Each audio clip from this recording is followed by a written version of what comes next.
Alright, so today we're looking at the Lords of the Fallen reboot from 2023. I haven't played the first one, by the way. The Lords of the Fallen series, having been an early pioneer in Souls-like, lends itself to a lot more direct comparison between it and the Soulsborne series. Having played the reboot and the Souls series, I can tell you this is a very on-point example of what separates a good game from a great one. It's the little things, especially in gameplay. In Soulsborne, sometimes you can get caught in a small bit of geometry and die. Sometimes you can get pushed into a corner by enemies. Sometimes particle effects get in the way of the camera.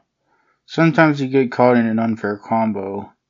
But in Lords of the Fallen, these things happen all the time. I'm playing for Shadow of the Erdtree right now, and even though I die a lot more in that game, my deaths don't feel near as frustrating because the gameplay is that much better and more enjoyable. And it's also because of time though. Lords of the Fallen is slow paced and has big areas.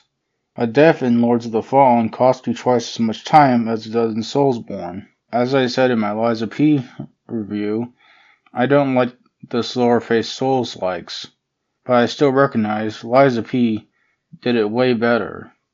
There's much more control in that game, and not near as much of your time is being wasted. Now let's finally dig into the gameplay. Before we get into the rest of the video, I have a new update for my prototype of a parody game called Spider Gunman. That's like Spider-Man, but with guns. The new update has new enemies, a grapple gadget, melee, hazards, and physics objects.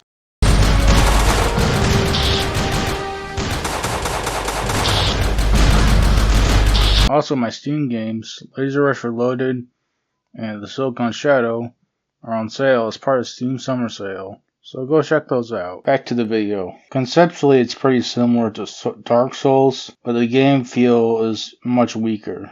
It doesn't feel like a well-choreographed fight scene. It feels like smacking two action figures together. Enemies have crazy turning radiuses, and sometimes your dodges will send you in a weird direction. I make games in Unreal, and there's a function called Launch Character, which does as it says, launches a character. And I use that for my melee mechanic in Spider Gunman to launch the player toward an enemy when they're doing a melee strike. It works there because it's a secondary mechanic in a shooter that doesn't require precise footwork.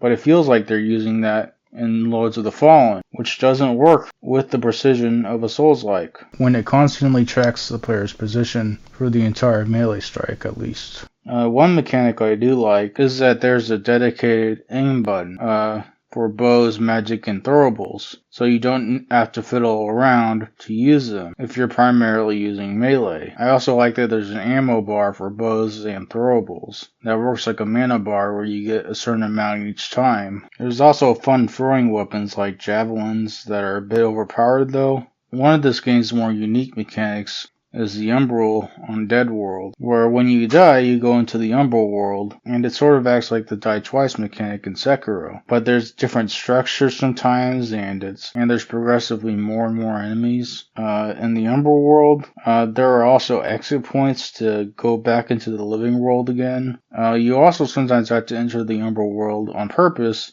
to solve minor puzzles and remove roadblocks. I don't think this mechanic was fully fleshed out though. There was no click moments where I realized, oh wait, if I go into the Umbral world, I can do this thing. It was usually obvious what you had to do. One thing that was a little fun with the Umbral world was that you can shine your lamp in the living world to reveal parts of the Umbral world, and if an Umbral enemy hits you while doing this, you can get pulled into the Umbral world. Sometimes you can get jump scared when you shine your light on a random spot and reveal a tough Umbral enemy. There's a more annoying version of this though, where random items are sometimes bait from an Umbral monster that will instantly kill you, and the only way to tell if an item's okay is if its particle effect is slightly more energetic, which isn't very apparent.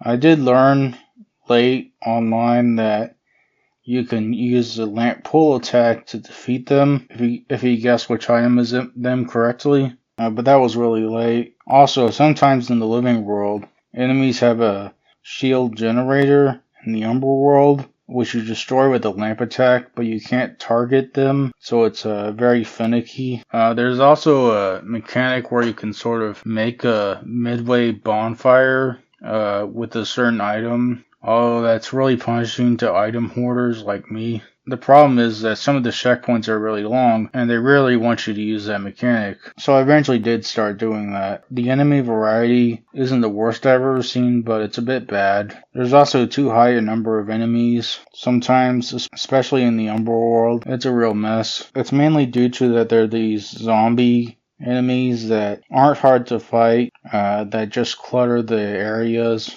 If you want to make a zombie game, make a zombie game. The bosses are okay, there are a couple of good ones. The loot's not very good, it's a high quantity of very samey feeling stuff. The upgrades for weapons are annoyingly expensive. The story's a bit more straightforwardly told than the Souls games, but other than that, it's a pretty typical Souls-like corruption and nihilism story in a dark fantasy setting. It's kind of forgettable when done without the genuineness of the Souls games. In terms of the aesthetics, the areas have good concepts, but for the most part they're pretty middling in execution. There's sometimes good boss design and boss music, but it's usually mediocre. There were some technical issues where frame rate would dip for a moment occasionally, but there were also like 2 or 3 times where the frame rate got stuck in the single digits till I reset the game.